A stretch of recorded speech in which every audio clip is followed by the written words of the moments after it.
Assalamu alaikum, I'm Aisha and you're watching Samaa News. Here are today's headlines.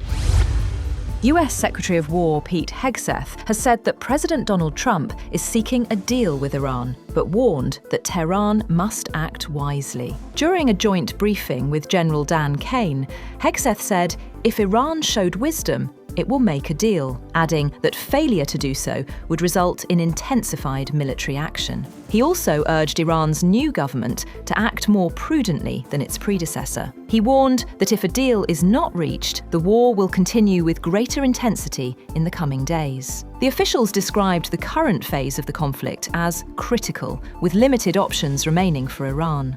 Hegseth and Kane said that more than 11,000 targets in Iran have been hit so far, while Kane stated that Iranian missile manufacturing sites are among the key targets being struck.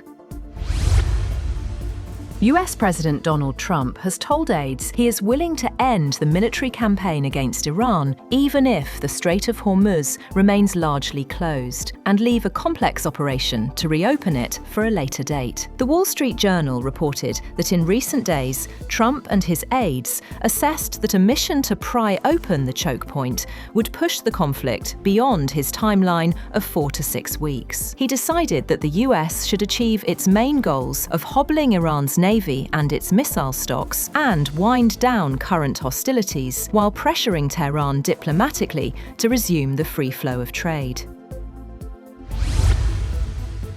On the other hand, Iranian President Masoud Pezeshkian has said that any decision to end the ongoing war will be made on Iran's terms. He stated that the decision to end the war would depend on prevailing conditions and would be made by Iran itself. He emphasized that any resolution would take into account all circumstances while safeguarding the country's dignity, security, and national interests. The Iranian president made it clear that protecting the honor and interests of the Iranian people remains a top priority.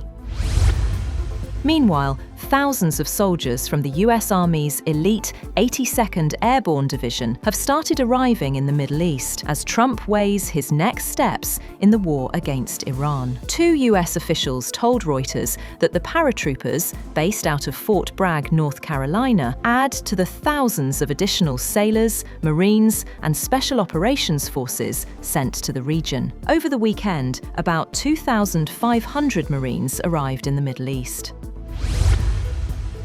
British Prime Minister Keir Starmer has firmly ruled out sending UK troops into Iran, declaring that Britain will not be drawn into the escalating conflict. His stance comes amid growing pressure from the United States and rising global tensions. Starmer made it clear that the United Kingdom will not deploy troops on the ground in Iran. He said, "This is not our war, and we're not going to get drawn into." He emphasised that the UK would continue to act defensively to protect British lives, interests, and allies in the region, but would avoid direct participation in the conflict.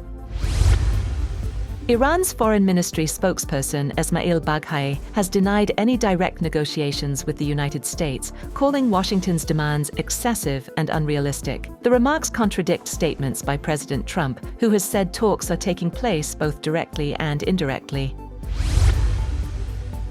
People in Iran accused of spying or cooperating with hostile states are likely to face the death penalty and confiscation of all assets under a recently enhanced law, a month into the war with the United States and Israel. An Iranian judiciary spokesperson said that even sharing photos or videos that could aid enemy targeting may be treated as intelligence cooperation. Iranian media have reported more than 1,000 arrests over the course of the month related to individuals accused of filming sensitive locations, sharing anti-government content online, or cooperating with the enemy. That's all for now. For more updates, visit www.samaa.tv. Thank you for watching Samaa News.